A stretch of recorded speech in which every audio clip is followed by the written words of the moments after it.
আসসালামু আলাইকুম।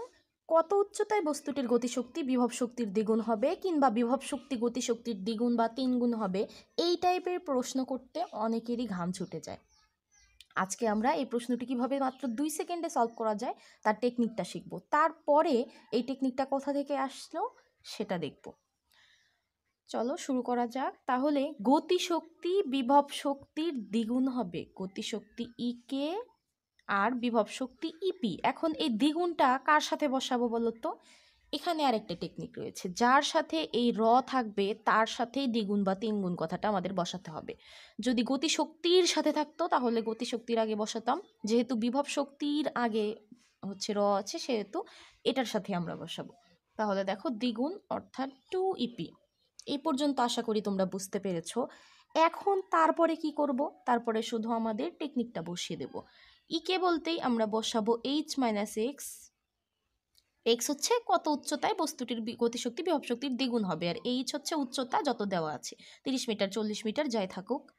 আর 2 ইপি এর জায়গায় আমরা শুধু এক্স বসাবো। আগে শর্টকাটটা শিখে নাও, পরে এই শর্টকাটটা কোথা থেকে এসেছে আমি তোমাদের দেখাচ্ছি। ব্যাস এইটুক কাজ করলেই তোমার পুরো অ্যান্সারটা এসে যাবে। এখন দেখো এইচ ইকুয়াল টু তাহলে কি আসলো? 3x। আমাদের এক্স দরকার, সুতরাং এক্স ইকুয়াল টু এইচ ভাগ 3 অর্থাৎ 30 মিটার ভাগ 3, 10 মিটার। অর্থাৎ 10 মিটার উচ্চতায় বস্তুটির গতিশক্তি বিভব শক্তির দ্বিগুণ হবে। এই 10 মিটারই হচ্ছে আমাদের অ্যান্সার। দেখো তোমার শুধু কি মনে রাখতে হবে যে ইকে আর ইপি বসিয়ে কে কার দ্বিগুণ কি তিনগুণ এগুলো বসিয়ে নেবে। তারপরে মেইন কাজটা হচ্ছে এই এইচ মাইনাস এক্স আর এই এক্সকে তোমার বসাতে হবে। ইকে হচ্ছে এইচ মাইনাস এক্স আর ইপি হলো এক্স। আশা করি এইটুকু বুঝতে পেরেছো।